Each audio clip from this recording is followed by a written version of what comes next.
સમાચાર તો સંઘ પ્રદેશ દમણનો દરિયો બન્યો છે ગાંડોતુર। દરિયામાં ભરતી આવતા ઉછળ્યા 10 થી 15 ફૂટ ઊંચા મોજાઓના કારણે દરિયાનું રૌદ્ર સ્વરૂપ જોવા મળ્યું। મોજાઓની વચ્ચે પણ કેટલાક પર્યટકો જોખમી અંતરે જોવા મળ્યા। સુરતની કિમ નદી બે કાંઠે વહેતી થઈ નદી પરનો હાઈ બેરલ બ્રિજ પાણીમાં ગરકાવ થયો। ઉપરવાસમાં વરસાદના કારણે નદીમાં પાણીની ભારે આવક। નદીમાં પાણીની આવક વધતા આસપાસના ગામ લોકોની વધી ચિંતા। ડાંગના સાપુતારાના આહલાદક દ્રશ્યો સામે આવ્યા છે। બાઇક રાઇડ કરી સહેલાણીઓ પહોંચ્યા સાપુતારા। ખાણીપીણીની દુકાનો અને હોટલો પર જોવા મળી ભારે ભીડ।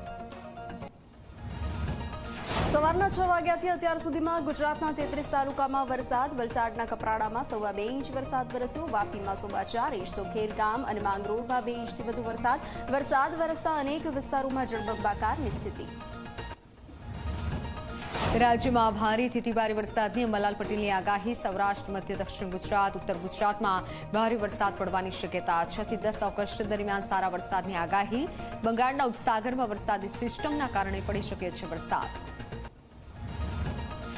રાજ્યમાં હવે મેઘરાજા બોલાવશે ધડબડાટી। આગામી 4 દિવસ અતિભારે વરસાદની આગાહી। ગુજરાતના 26 જિલ્લામાં યલો ઓરેન્જ એલર્ટ। દક્ષિણ અને મધ્ય ગુજરાતમાં ભારે વરસાદની આગાહી।